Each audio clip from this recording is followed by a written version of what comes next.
Salve, salve, salve galera, bem-vindo a mais um podcast do esporte. Hoje um podcast para a gente falar sobre a grande final da Libertadores, Palmeiras campeão da América, né? A América é alviverde e que fim de tarde, que noite para os palmeirenses depois de mais de 20 anos, né? Para quem não se recorda ou não sabe, o primeiro título do Palmeiras foi em 1999, né? Foi uma espera longa, o torcedor palmeirense estava com um grito entalado na garganta e foi uma Libertadores que eu já tinha dito, né?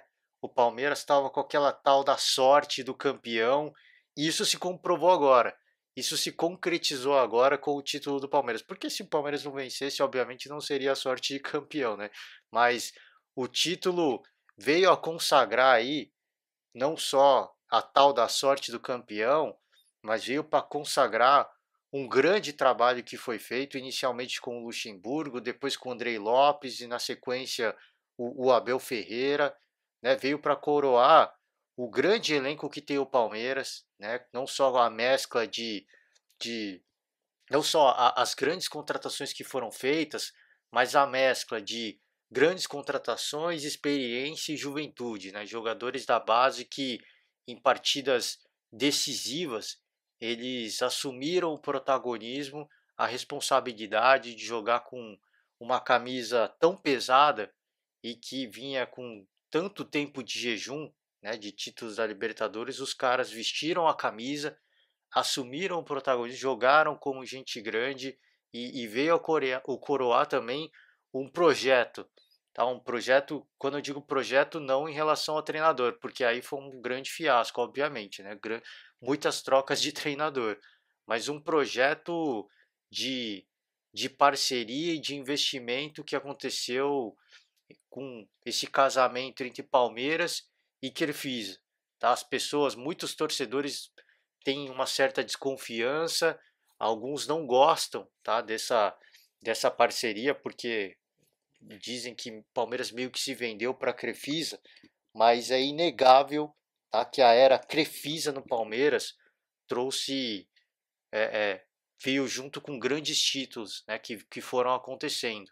Campeonato Brasileiro, depois de muitos anos, Campeonato Paulista também esse ano, né? Depois de um longo hiato e agora a Libertadores, a obsessão, como diz o torcedor palmeirense, a obsessão virou realidade, tá? Então comemore, torcedor, comemore muito, tá? Deve estar comemorando desde sábado, porque é o momento para comemorar. Assim como o flamenguista comemorou o ano passado não, né? 2019, esse ano de 2021, Libertadores de 2020, obviamente, esse ano o torcedor palmeirense se consagra, né, e comemora. Eu acho que tem que extravasar, tem que soltar o grito que está entalado, porque é uma espera tão longa, né, um trabalho tão árduo e assim numa temporada tão difícil, não só por conta da, de todos os problemas que a gente vê de saúde, né? Mas aí, em virtude disso, vem essa questão do calendário apertado, vem essa questão dessa maratona de jogos e o Palmeiras vem fazendo um trabalho que eu tenho que pedir desculpas ao torcedor do Flamengo, torcedor flamenguista, torcedor rubro-negro, mas para mim o trabalho que vem fazendo o, o, a gestão do Palmeiras, né? A comissão do Palmeiras em termos de gestão do atleta, eu acho que é melhor do que o Flamengo fez no ano passado. Todo respeito eu peço para o torcedor não se aborrecer, mas é porque a maratona de jogos é muito mais cruel esse ano do que esse ano, o ano passado, esse ano, né? Ano passado, quando eu falo, é 2019, né? Peço perdão aqui, mas o que o Flamengo fez em 2009 foi algo absurdo, foi algo fora de série, e eu não estou discutindo aqui o nível de futebol, porque aí o nível de futebol que o Flamengo apresentou foi muito melhor.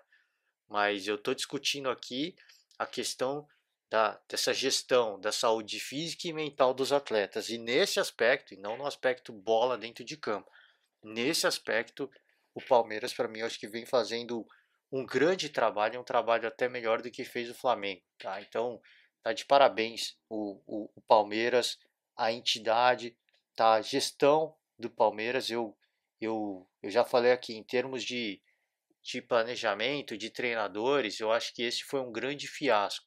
Tá? E no momento em que o presidente do Palmeiras, o Maurício Gagliotti, ele decide que ele não vai mais ouvir, a gente obviamente não sabe internamente como é que foi isso, mas que ele não vai ouvir pitaco de conselheiro, de ter que apostar na velha guarda, de apostar na história do Palmeiras, como vem acontecendo, né?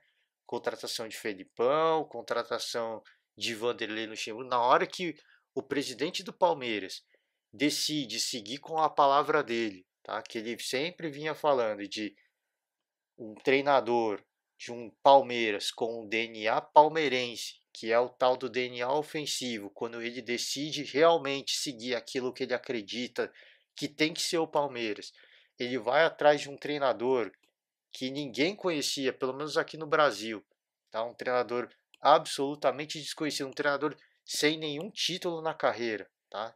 E o primeiro título do Abel é uma Libertadores. Ele ele é recompensado com o tão sonhado título da Libertadores, o título da América. Então, eu acho que tem que parabenizar todo mundo. Eu acho que aconteceram erros ao longo do percurso e isso já foi criticado. Eu critiquei, mas o que tem que ser parabenizado, a gente tem que vir aqui, tirar o chapéu e aplaudir mesmo, tá? Porque eu sei, eu imagino, eu não sei, eu imagino a pressão que ele deve ter sofrido quando ele falou: vou contratar um cara que está treinando o time lá na Grécia. Você imagina o que deve ter acontecido em termos de bastidores ali com, com o conselho do Palmeiras, né? Você imagina o que deve ter acontecido. Para que você vai atrás de um cara que está treinando um time na Grécia que não tem títulos, né? Só porque ele preconiza o tal do DNA ofensivo, tá? Então, foi coragem, foi uma aposta e uma aposta que deu muito certo, tá? E não só isso, né? O casamento do elenco com o treinador, com a filosofia do treinador, o elenco comprou a ideia do treinador, a humildade do Abel Ferreira de chegar num time que vinha sendo muito bem treinado por um interino e ele seguir com a ideia do interino, né, ele adaptar as ideias de jogo dele para aquilo que já estava sendo muito bem feito. Então acho que todo mundo, ao longo de todo esse trajeto, teve a sua parcela, tá, de responsabilidade de colocar o Palmeiras onde o Palmeiras está hoje, né? Campeão da América. E que momento, né? Eu acho que é tão bacana quando, quando você vê um time que viveu o que o Flamengo viveu em 2019, né? Tantos anos sem ganhar um título de Libertadores e agora o Palmeiras também. É uma geração inteira, tá? Uma geração, muitos jogadores, né? Desses jovens jogadores do Palmeiras. Você pega o Gabriel Menino, o Gabriel Veron, o Danilo, Patrick de Paulo. Eles nem viram o Palmeiras ganhar o primeiro título da Libertadores. Então foi uma geração inteira que esperou para esse momento. E esses caras são a geração 2020, Libertadores 2020. O Paulo Nunes falou uma vez, né? O Palmeiras teve aquele Palmeiras da academia que jogava aquele futebol brilhante, mas nós fomos o Palmeiras que venceu a Libertadores. Todo respeito a esses caras, eles são história, eles são ídolos, eles são melhor que a gente. Obviamente não foi isso que o Paulo Nunes falou, né? Mas os caras são grandes e são reconhecidos por isso, né? Talvez um dos melhores elencos que o Palmeiras viu na sua história. Mas quem ganhou a Libertadores foram eles. E agora, quem venceu a Libertadores foi esse elenco. Então, acho que foi um, um título que veio a coroar uma grande campanha. Tá? Se eu falo aqui da tal da sorte de campeão, não dá para pagar o que o Palmeiras fez na primeira metade da Libertadores. O Palmeiras foi atropelando todo mundo. O Palmeiras foi passando o rodo, foi passando carreto para cima de qualquer adversário. A grande dificuldade surgiu diante do Libertad, onde o Libertad não aproveitou grandes oportunidades, onde o Everton se destacou e aí apareceu o grande goleiro, um dos grandes destaques desse elenco palmeirense. A mesma coisa aconteceu no jogo da volta contra o River Plate, mas o Palmeiras venceu o primeiro jogo por 3-0 na Argentina e eu acho que talvez esse placar foi o placar que muitos colocam como o resultado que credenciou o Palmeiras a,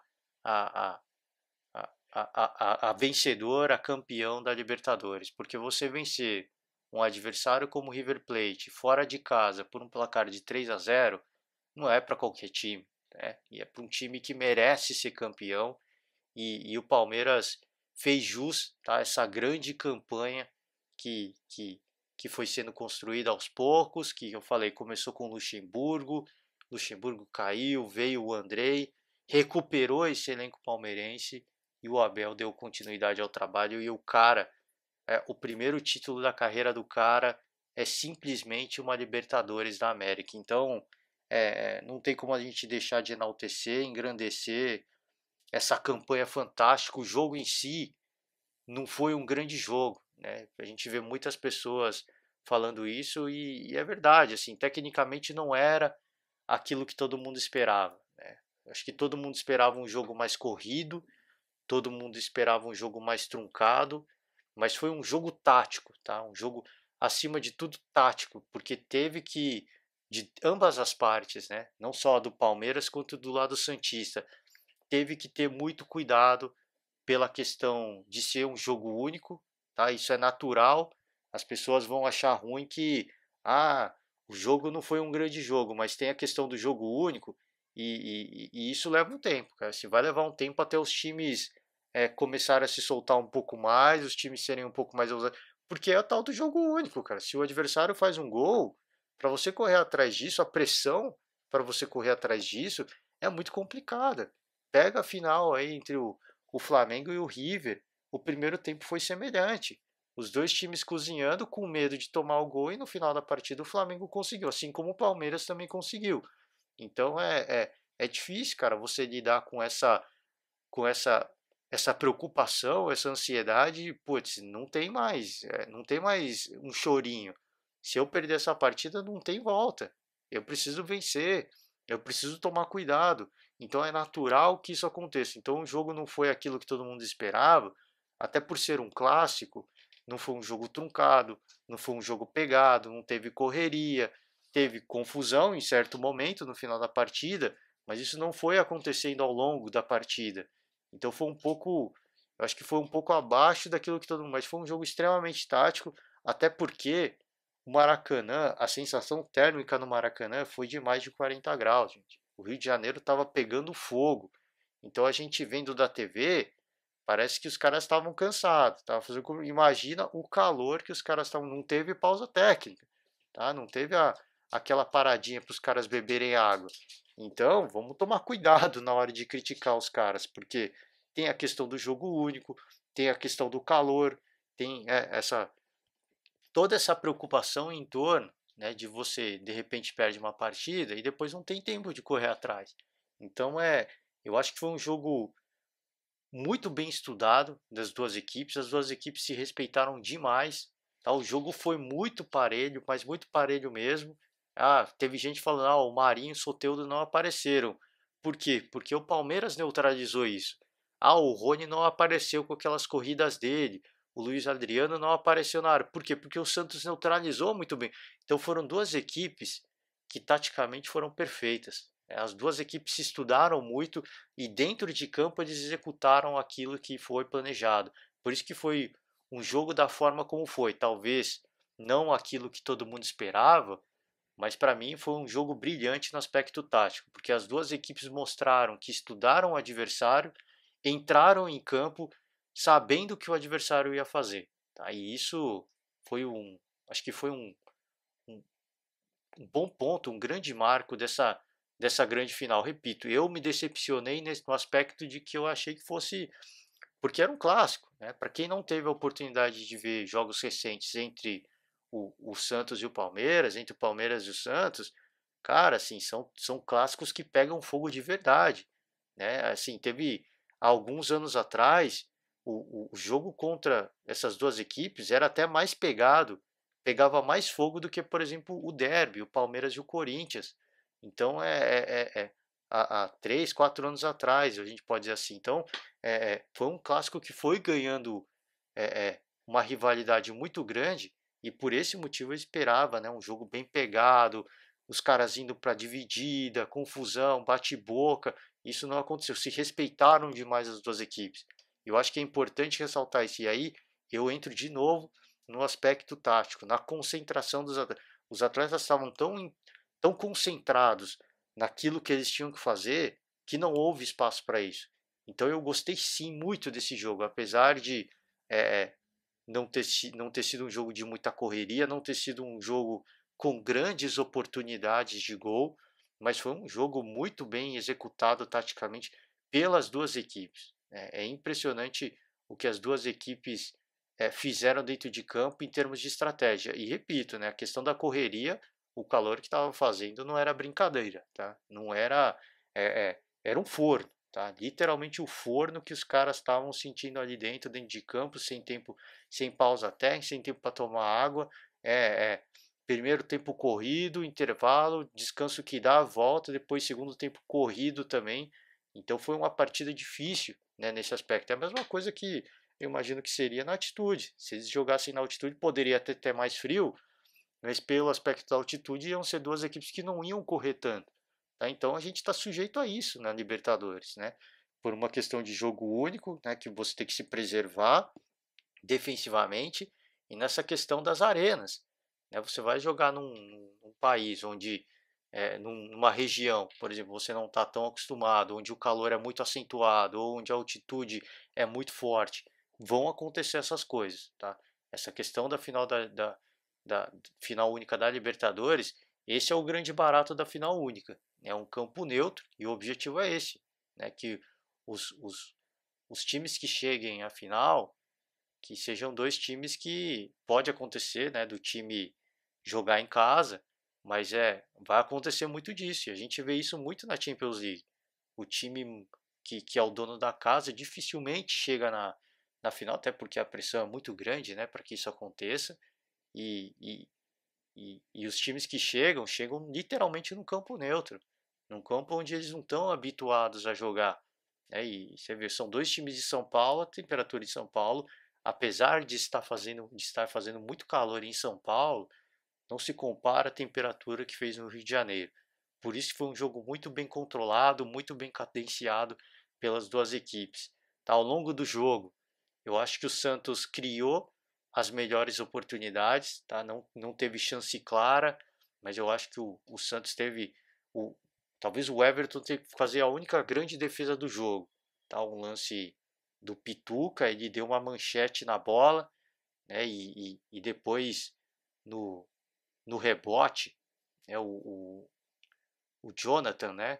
O Felipe Jonathan, ele chutou de longe e a torcida palmeirense teve que torcer para que a bola não entrasse. Foi um belo chute, a bola passou muito perto. Eu acho que esse foi o grande o grande lance do Santos na partida. E eu acho que foi a chance mais clara, né, de gol, porque o Palmeiras, óbvio, teve oportunidades, o Santos teve outras oportunidades, mas sem o brilhantismo, a gente pode dizer assim, o destaque do Marinho e do Soteldo, que, repito, foram muito bem neutralizados pela equipe do Palmeiras, ficou difícil de encontrar um espaço, de criar uma chance clara. Então, foi um. Vou ressaltar, vou repetir, foi uma partida que foi muito bem estudada, foi, foi muito bem calculada pelos dois treinadores, tá? E aí, é, é, da metade do segundo tempo para o final da partida, aconteceu algo que eu, de certa forma, fiquei um pouco decepcionado do Santos começar a fazer um pouco de cera, tá? Do Santos começar a enrolar um pouco mais o jogo, tá? Eu não sei se eu fui o único que viu isso, eu não vi ninguém mais falando disso na imprensa esportiva, mas aí você viu o John, ele ficava pegando a bola, meia hora segurando a bola, qualquer contato ele caía, ficava meia hora no chão, claramente, né? Era um Santos que estava sentindo o calor e que preferia levar essa partida para uma eventual prorrogação. Eu não sei se o Santos de fato queria isso, se queria levar a partida para disputa nas penalidades, mas ficou claro que o Santos estava cozinhando o jogo e e esse e essa enrolação, a gente pode dizer, essa cera se concretizou no lance entre o lateral do Palmeiras, agora me falha a memória, o Marcos Rocha, com o Cuca, né? A bola sai para a lateral, o Marcos Rocha vai correndo para pegar a bola, né? Para não perder o contra-ataque, fazer uma cobrança rápida, o Cuca pega e tira a bola dele, os dois se trombam, o Cuca cai no chão e aí começa a confusão, né? O juiz expulsa o Cuca, o, o, o Marcos Rocha, se eu não me engano, o Marcos Rocha levou um cartão amarelo no lance, se eu não me engano, o Soteldo também levou um cartão amarelo nesse lance, né? Por reclamação. E aí começou a confusão, o Alisson foi lá, saiu empurrando o Marcos Rocha. Fato é que, para mim, o erro capital do Santos foi esse. O Cuca entregou a partida para o Palmeiras.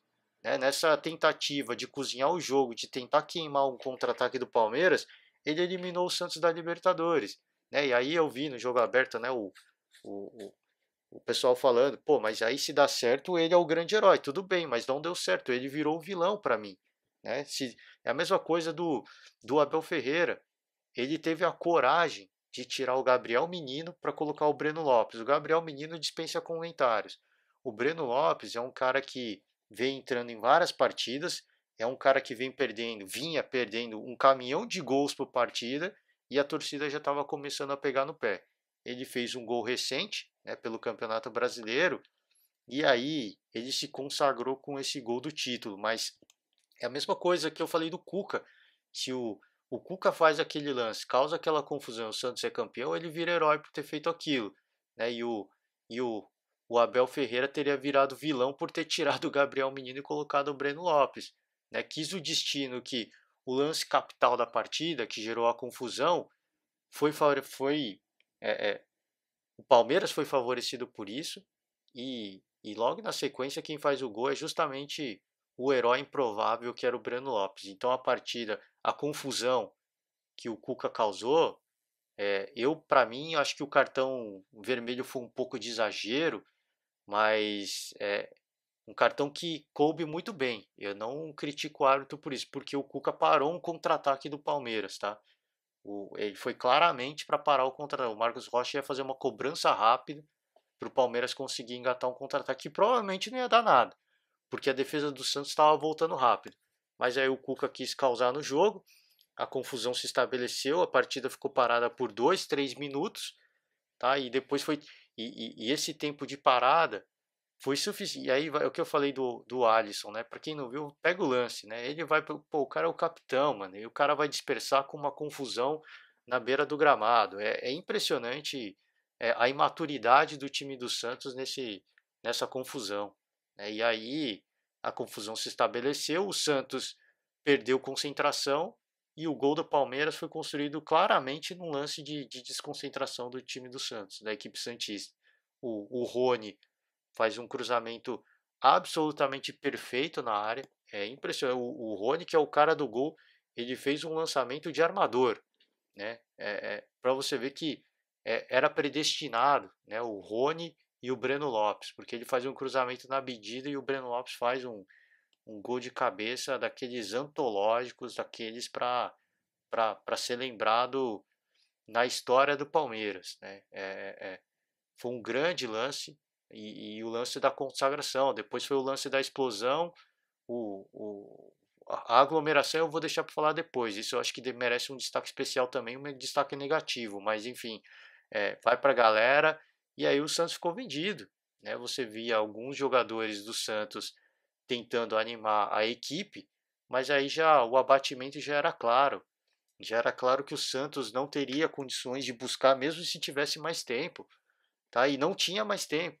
O problema é que o gol foi nos acréscimos, o juiz tinha dado muito tempo de acréscimo, a confusão fez o jogo se estender ainda mais, e era claro que o árbitro não ia dar mais 4, 5 minutos de acréscimo. Ele não ia fazer. Então a cera que o Santos fez da metade para o final do jogo custou caro. Tá? Esse é o problema, e aí fica a minha crítica. Esse é o problema de você ficar fazendo cera numa final de campeonato. Você vai fazer a cera para levar o time, para levar o jogo para uma disputa de prorrogação penalidades, você tem que estar ciente disso. Se você tomar gol, não dá mais tempo de você fazer nada. Uma equipe que tem o Marinho e o Soteldo, né, como principais armas ofensivas, não pode ficar se contentando, tá, em ficar fazendo cera numa final de Libertadores. Você me desculpa, torcedor santista que me desculpe, mas é imperdoável o que fez o Santos. E foi punido e foi muito bem punido, tá? É imperdoável.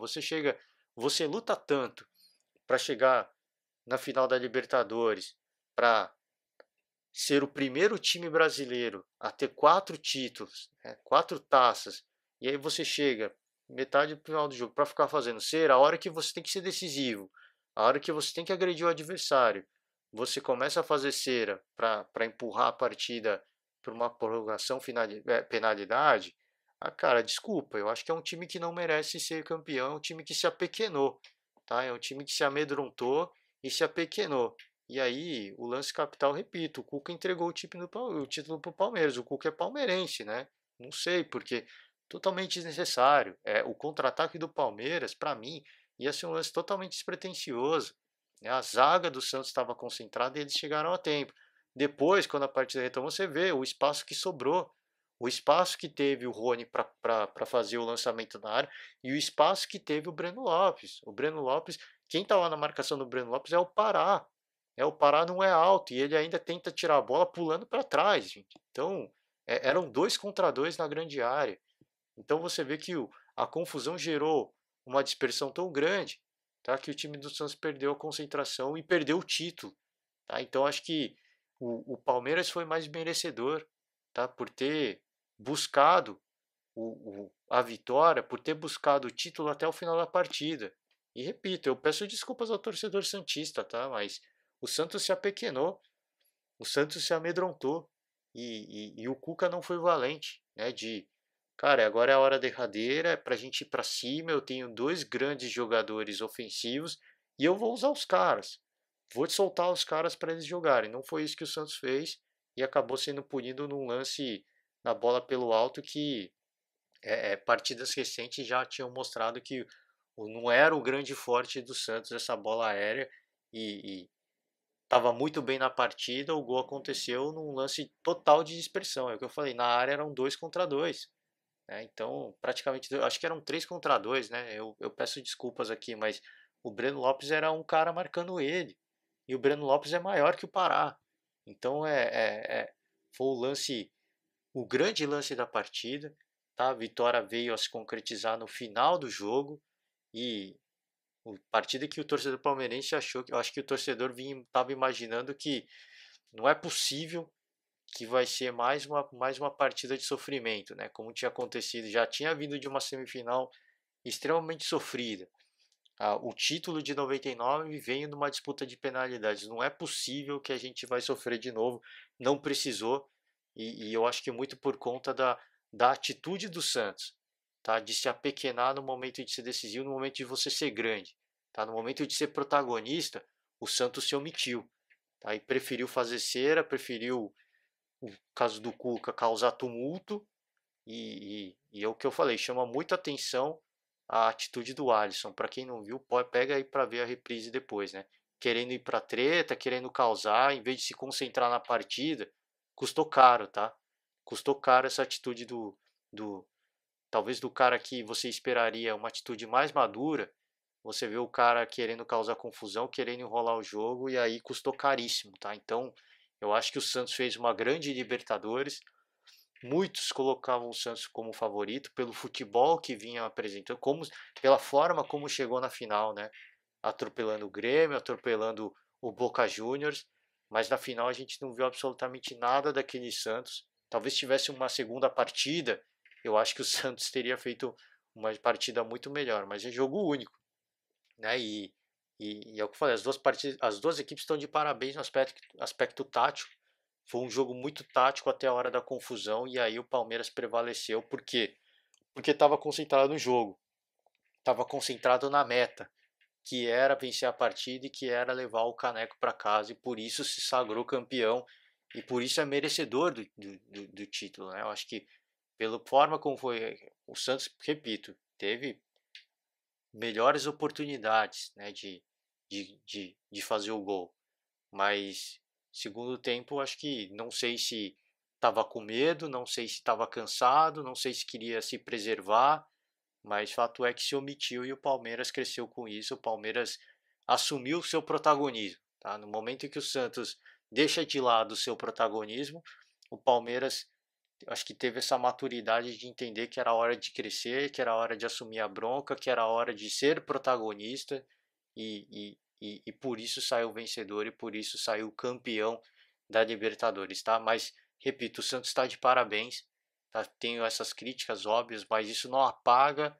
o que foi feito ao longo da competição pela essa equipe santista, tá? Um time com vários problemas políticos, um time com vários problemas financeiros, um time com um poder de contratação extremamente limitado, tá? Um time que no começo da temporada, tá? Você pode pegar aí, muita gente falou que o time do Santos ia ser um time de meio de tabela, um time que ia ser relativamente fraco e não foi isso que a gente viu, tá? Um time forte, um time de muita raça, um time de muita entrega, um time de muito coração, um time que, cara, encheu os olhos ver esse time do Santos jogando pela atitude, pela vontade, pelo orgulho de vestir a camisa santista, tá? Por honrar a camisa do Santos, uma camisa extremamente pesada. Eles tiveram essa essa essa maturidade, esse protagonismo de, cara, eu vou deixar tudo dentro de campo e eles fizeram isso. Então, apesar de não ter sido uma grande final, apesar de ter cometido um erro estratégico que foi capital e que eu critico muito por isso, o Santos fez uma excelente campanha, né? Foi um excelente não, né? Fez uma baita campanha de Libertadores, repito, com vários e vários problemas extra-campo. Os jogadores tiveram a capacidade de deixar tudo isso de lado e dentro de campo fazer o que fazem de melhor, que é jogar a bola. Então tá de parabéns, tá? O Marinho levou o título de melhor jogador da competição e eu concordo com isso, tá? Fez uma baita Libertadores o Marinho, eu acho que é o cara que tem que receber mesmo, não é para ser prêmio de consolação nem nada disso, é para ser um time merecido, é um título merecido para o Marinho. Claro que ele falou aí depois, né, pedir desculpas, trocaria isso pela taça, óbvio, todos fariam isso, mas eu acho que é um reconhecimento que, apesar de ser amargo, ele é necessário, tá? Porque o que jogou o Marinho assim, dispensa comentários. Tá? É um grande jogador, um jogador de nível de seleção e eu acho que é merecedor desse, desse título aí de melhor jogador da competição. Agora, prevaleceu a equipe, na minha opinião, que buscou até o final da partida levar o caneco e levar o título que foi o Palmeiras, tá? Então, problema do lado santista, né? O foco na Libertadores, o Santos acabou deixando o Campeonato Brasileiro de lado e aí agora se vê numa situação de que agora tem que focar no Brasileirão e tem que correr atrás de prejuízo, né? Que o Santos é o 11º colocado, tá? Um pouco distante agora do G7, né? Porque com o título do Palmeiras, o G6 virou G7 e, e agora o Santos se vê numa situação delicada, tá? De ter que deixar esse sentimento amargo de lado e de ter que focar no Brasileirão para correr atrás de uma classificação para a Libertadores, tá? Esse é o grande problema, tá? De você focar em uma só competição.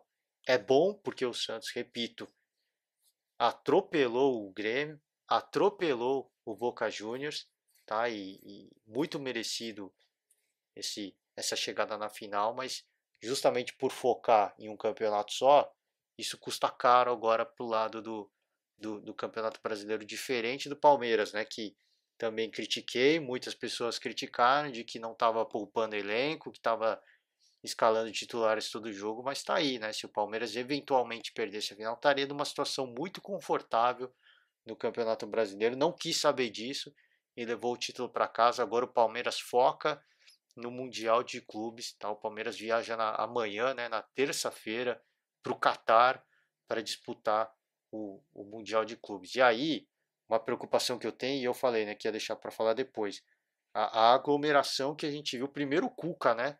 Você viu que o Cuca é expulso, pede o VAR.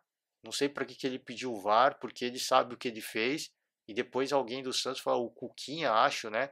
Falou, o cara foi lá, passou uma rasteira no Cuca e ele expulsou. Ele não passou rasteira nenhuma, tá? Não sei que lance que o Cuquinha viu, tá? Me desculpe o Cuquinha. Agora, quem causou ali foi o Cuca. A imaturidade foi do Cuca.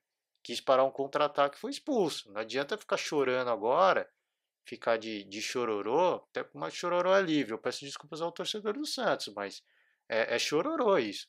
Eles sabem o que o Cuca fez, o que ele tentou fazer, e ele causou a eliminação do Santos, né? A derrota do Santos, a perda do título do Santos. O Cuca, me desculpe, é um cara com uma história grandiosa, um baita de um treinador, talvez hoje entre os treinadores brasileiros, ele seja o melhor treinador brasileiro que a gente tem em atividade hoje, junto com o Abel Braga, né? Então, é um grande treinador, é incontestável o trabalho do Cuca como treinador, né? Mas foi imaturo nesse lance, custou, cara, repito, se o Santos fosse campeão, ele teria sido o herói, mas não foi, agora ele virou o vilão para mim, né? Então, acho que foi um lance de maturidade, aí falar que tomou rasteira, cara, assim, perdeu, perdeu, gente, é vida que segue, fez besteira. Agora não adianta pôr a culpa na arbitragem, colocar a culpa no Marcos Rocha, porque o Cuca quis causar. Me desculpe, a gente tem que falar a verdade, né? E custou caro isso. A confusão, eu acho que não foi a perda do Cuca na lateral, foi a confusão. A confusão dispersou o time do Santos e custou caro, né? Agora, aí depois ele vai para a torcida, né? Agora falar da aglomeração, agora sim. Aí ele vai para a torcida sem máscara, né? Ele vai para a galera ali no estádio do Maracanã. E aí que também a gente tem que dizer que teve público e ficou claro que não há condição alguma do Brasil ter público nos estádios nesse momento, tá? Porque eram cadeiras numeradas, era para os torcedores estarem muito bem separados e estava todo mundo aglomerado, muitos torcedores ali usando a máscara de forma errada, vários outros sem máscara, todo mundo se abraçando, todo mundo junto, e isso ficou escancarado quando o Cuca sai do jogo para ir para a arquibancada e quando o Breno Lopes faz o gol, que ele vai para a galera e abraça a torcida, e aí, cara, é aí que vem a preocupação, tá? Se os caras pegarem Covid nisso aí, meu, putz, aí não tem o que falar, né? Não tem como você justificar. Você ganha o título da Libertadores e aí depois não pode jogar com, sei lá, o elenco titular 11, 12, 13 jogadores porque os caras pegaram Covid naquela comemoração. Assim, é o absurdo dos absurdos, a imaturidade, né? Então, fica esse ponto de atenção, tá? Porque os caras ainda vão fazer teste, tá? Eles vão para o Catar, eles vão ficar isolados, e eles vão ter que fazer teste lá. Vão continuar acontecendo testes ao longo do caminho. Vamos ficar de olho se aconteceu alguma coisa, tá? Se alguém vai dar testar positivo, porque é inacreditável, cara. Assim, é claro que o jogador ele faz o gol da consagração e ele quer comemorar. E o Breno Lopes falou: eu procurei meu pai, não achei, mas fui pra galera. É legal essa comemoração, é um momento de extravasar, o grito do torcedor estava com o grito entalado, os jogadores estavam com o grito entalado, né? Mas você tem que pensar que existe a continuidade, tá? E a continuidade é o Mundial de Clubes, tá? Também é o sonho do torcedor palmeirense. Então, me preocupa muito o que aconteceu, tá? Depois teve a comemoração, vários jogadores foram lá para o meio, e aí se alguém pegou, né, alguns jogadores não foram, né, mas vão pegar com os outros caras do elenco, né, porque teve festa. Acabou o jogo, a comemoração, todo mundo aglomerado, comemorando, todo mundo sem máscara, obviamente, né, porque eles estão concentrados juntos, mas alguns entraram em contato com a torcida já. Aí o Felipe Melo pega o troféu, vai ali pro, para a arquibancada levantar o troféu, volta para São Paulo, mais aglomeração, né? Vai para a galera ali, fica no meio do povo. Então, enfim, eu acho que foi um fiasco em termos de planejamento, de continuidade da temporada, tá? E me preocupa de algum jogador do elenco ter pegado Covid e isso ter se propagar de alguma forma no elenco, porque ah, a Conmebol falou: a gente exigiu teste de PCR com 96 horas de antecedência. Tudo bem, gente, o cara pode ter pego o Covid nessas 96 horas de antecedência. O cara vai para o estádio para torcer para o seu time de coração, você acha que ele vai ficar fazendo o quê? Que ele vai ficar em casa isolado? Ele não vai ficar em casa isolado. O cara está na ansiedade. Ele vai sair, ele vai ver outras pessoas, porque ele está ansioso, e aí depois ele vai para o estádio, e aí ele passa a Covid para o jogador do Palmeiras, tá? E aí o Palmeiras joga final não, né? Ainda vai ter que disputar a semifinal. Aí vai para um Mundial com um time desfalcado. Me preocupa, tá? Me preocupa muito. Claro que a gente exalta a festa, a gente exalta o título, mas a gente tem que exaltar também a preocupação, tá? As lambanças que aconteceram depois do gol, depois que o jogo acabou. Então a gente tem que ressaltar isso, porque a gente não está numa situação normal, não é hora de abraçar torcedor, tá? Não é, mas o cara tá tanto tempo isolado, tudo bem, tem tudo isso. Eu acho que tem todo esse aspecto, tá? O cara não vai pensar que eu tenho que me preservar, que ainda tem o Mundial, tem a final da Copa do Brasil, tem continuidade do Brasileirão. O cara não vai pensar nisso. O cara vai para a galera. Então acho que houve um erro acho que por parte da gestão do Palmeiras de prevenir que esse tipo de coisa acontecesse, porque não existe aquele vão entre o campo e a torcida, né, como era nos estádios antigos. É arena moderna, o campo continua com arquibancada, então eu acho que houve um erro, né, de toda a gestão palmeirense de prevenir isso, e que se o título acontecesse ou se um gol saísse, os caras iam para a galera, tá? E aí fica essa preocupação. Agora, eu tenho certeza que está o departamento médico inteiro do Palmeiras preocupado, fazendo teste, olhando um, olhando o outro, para ver se vai dar alguma alteração, algum problema. E pode não dar problema agora, tá? Porque tem o tempo de incubação do vírus, então pode ter problema só quando for para o Catar. E aí os caras estão indo tudo junto. Se um der positivo, com certeza 2, 3, 4, 5 vão dar positivo também. Então me preocupa muito, tá? Me preocupa demais o que aconteceu. É, não só do lado do Santos, né? Que eu falei do Cuca. O cara vai para a torcida sem máscara. Já teve problema com Covid, né? A gente esperaria um pouco mais de maturidade. Tava com cabeça quente, enfim, faz parte, mas é, é, é, não é momento, né? Não é momento para isso, mas enfim, a preocupação a gente vai acompanhar e obviamente vai ficar na torcida para que nada tenha acontecido, para que o Palmeiras vá para esse mundial com a sua força máxima. E aí, falando de mundial, de perspectiva de mundial, se o Palmeiras for com a sua força máxima, eu acho que esse é o melhor momento, tá? Essa temporada seria o melhor momento para uma equipe sul-americana disputar um mundial de clubes da FIFA, tá? Por quê? Porque o que acontece normalmente é que, pelo menos pensando em Brasil, né? Que o calendário do Brasil é diferente.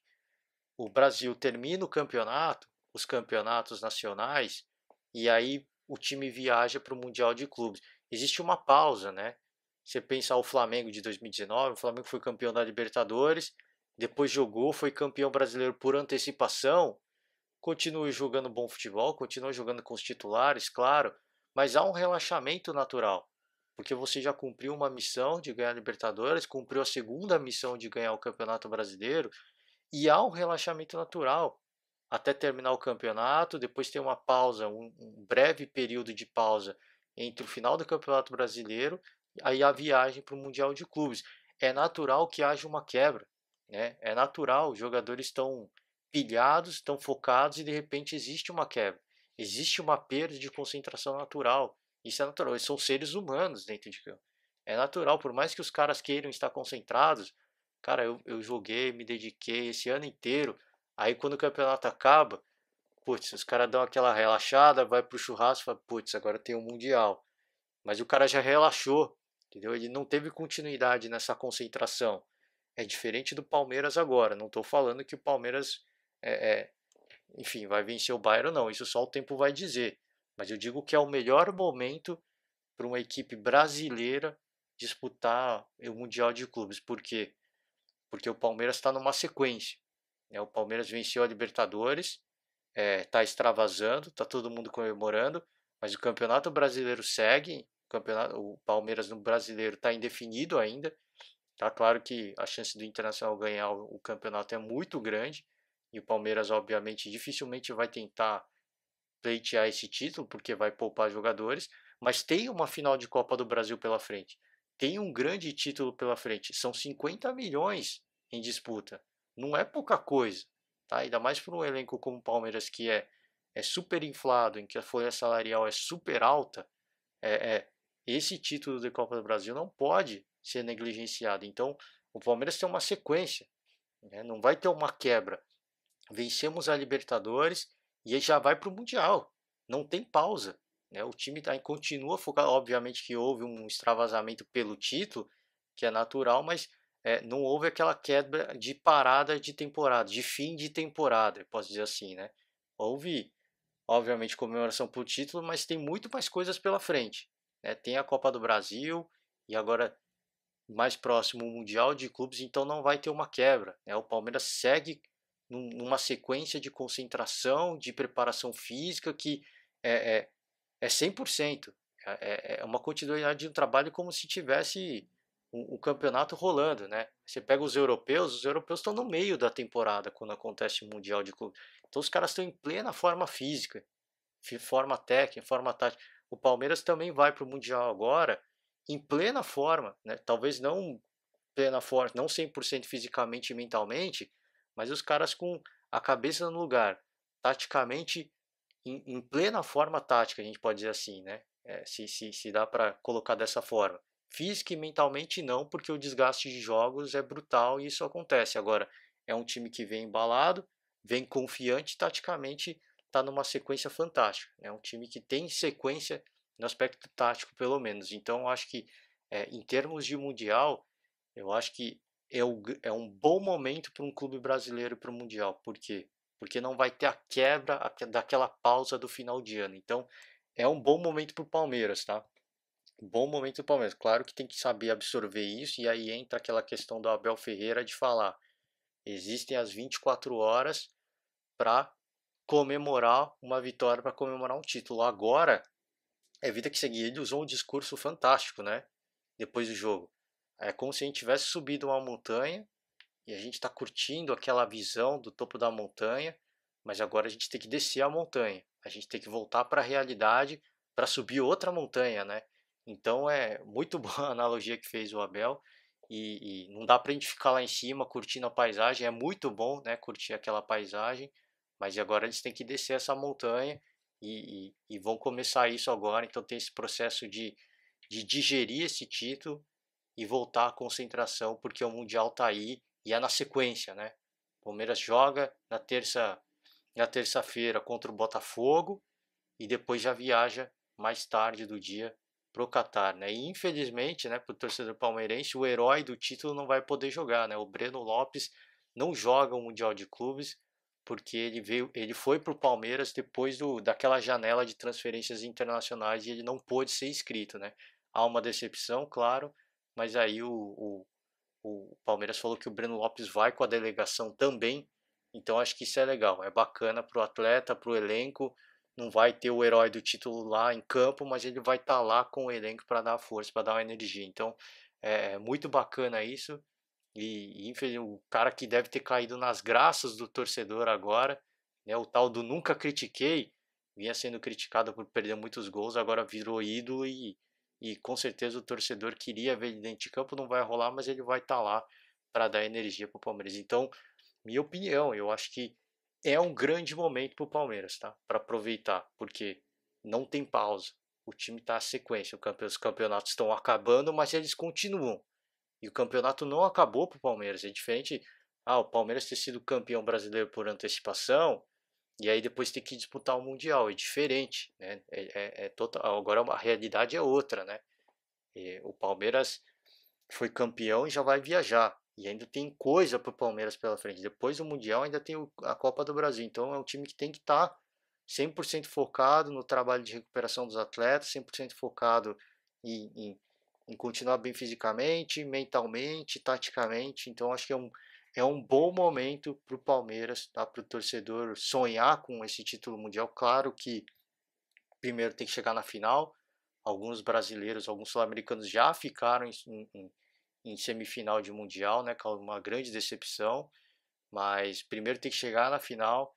E chegando na final, o adversário mais provável é que seja o Bayern de Munique, o time que tem o melhor jogador do mundo. Mas eu acho que é um bom momento para o Palmeiras, tá? Apesar de ser um time extremamente forte, é um bom momento para o Palmeiras, porque chega é, física e mentalmente equilibrado, tá? Muito bem equilibrado, não vem com aquele relaxamento de fim de temporada e taticamente está voando. É um time, o Abel Ferreira é um estrategista nato, mostrou isso no primeiro jogo contra o River, mostrou isso na final, mostrou isso no jogo contra o Corinthians, e o Palmeiras mostra que é um time que mentalmente está pronto, tá? É um time que está pronto para assumir protagonismo, é um time que está pronto para lidar com momentos difíceis, e esse é um momento difícil, tá? Porque é um título que é muito cobrado, que os rivais tiram muito sarro, então eu acho que esse time está pronto, tá? Tá pronto para disputar um Mundial de Clubes e eventualmente disputar uma final, por que não? Porque é um grande time, tá? Mas óbvio, o Abel agora vai ter que estudar bem os adversários, possíveis adversários, e montar uma boa estratégia para o Palmeiras aí sim chegar numa final de Mundial de Clubes, que já chegou, né? Jogou contra o, para quem não sabe, o Palmeiras jogou uma final de clubes já contra o Manchester United, e naquela partida o Palmeiras acabou perdendo um lance muito infeliz do Marcos, né? Mas foi uma grande partida do Palmeiras. Foi uma grande partida mesmo. E acabou escapando num lance ali de azar. Mas enfim, eu acho que é um bom momento para o Palmeiras agora disputar essa final. Essa final não, né? Primeiro a semifinal. Tem que pensar passo a passo, como diz o Abel Ferreira. É a próxima partida. Mas não há dúvidas de que é um bom momento para o Palmeiras jogar essa final nesse momento, nessa temporada, por conta de tudo que está acontecendo, do calendário ser muito injusto. Isso auxilia, pelo menos no aspecto mental, no aspecto físico, no aspecto tático, né, da continuidade de um trabalho e não que aconteça uma quebra natural para depois voltar a trabalhar. Então acho que é um bom momento e eu, obviamente, como brasileiro, como fã do futebol brasileiro, eu vou torcer para que o Palmeiras seja muito bem. Os rivais, obviamente, vão continuar torcendo contra, isso faz parte, né? Isso é futebol, isso é o grande barato do futebol, mas eu como torcedor do futebol brasileiro, eu quero ver o futebol brasileiro de novo no topo do mundo, poder dizer que o Brasil, o Brasil levou mais um caneco, né? Mais um título mundial, né? Um título que só vai para a Europa, chega de Europa, acho que está na hora de um sul-americano, de um brasileiro reassumir, né, esse posto aí de melhor time do mundo, enfim, se aqui a gente pode dizer isso, mas vamos ver, né, vamos acompanhar, acho que eu repito, para mim é um bom momento para o Palmeiras, o Mundial começa no domingo, tá, e aí o Palmeiras enfrenta ou o Tigres do México, ou o San da Coreia, né, se eu não me engano, então é, é, vai ter tempo, né, para se recuperar e para estudar o possível adversário que vai pegar aí nesse primeiro jogo no Mundial de Clubes no Catar, tá certo? Com isso eu fecho o podcast de hoje, tá? Hoje um podcast dedicado a falar de Libertadores, dessa grande final desse que foi, né? Esse foi um grande momento, né, para a torcida alviverde. E comemore, torcedor. Eu acho que tem que comemorar, tem que extravasar, tem que curtir, porque mais de 20 anos do primeiro título, eu acho que é um momento sublime do esporte, né? É o grande barato do esporte, não tem como a gente negar isso. Então, o torcedor está de parabéns, o Palmeiras, como um todo, está de parabéns, e amanhã eu estou de volta para falar do Campeonato Brasileiro. Por quê? Porque o Campeonato Brasileiro está quente, né? O Internacional venceu mais uma, bateu o recorde de vitórias consecutivas na era dos pontos corridos, né? Que campanha que faz o Abel Braga, o São Paulo em crise, né? Já rolam boatos de que o Fernando Diniz e o Raí não vão continuar, tá? Eu não sei se já saiu a confirmação disso, mas já está rolando esses boatos no, no, nos bastidores do São Paulo. Eles devem deixar o São Paulo ainda hoje, tá? tem reunião marcada com a diretoria para definir o futuro dos dois. Então, coisas estão para vir, tá? Pelo menos para o lado do São Paulo, a crise se instaurou de vez e o Internacional tem tudo, tá, para levar o título. O Atlético está na cola, mas o Inter tem tudo para levar o título do Campeonato Brasileiro dessa temporada, porque já fez um feito histórico, né? Não dava para deixar de destacar. E com isso, agora sim eu fecho o podcast de hoje. Quero desejar para todo mundo uma ótima semana, uma grande semana, torcedor palmeirense. O Mundial de Clubes está chegando e a expectativa só vai aumentar. Isso faz parte, esse é o grande barato do futebol, tá certo? Forte abraço, galera, e até amanhã. Tchau.